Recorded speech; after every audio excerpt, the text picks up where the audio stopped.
Hi, today in front of XIAOMI 12S Ultra, and I'll show you how to adjust ringtone volume on this device.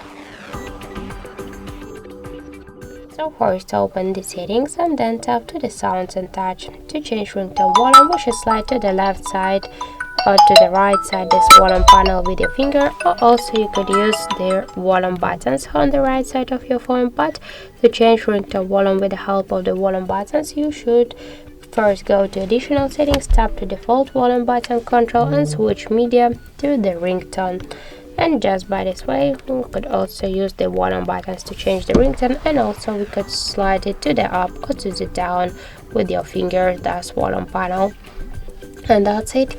So thank you for watching, and if you find this video helpful, don't forget to leave a like, comment and to subscribe our channel.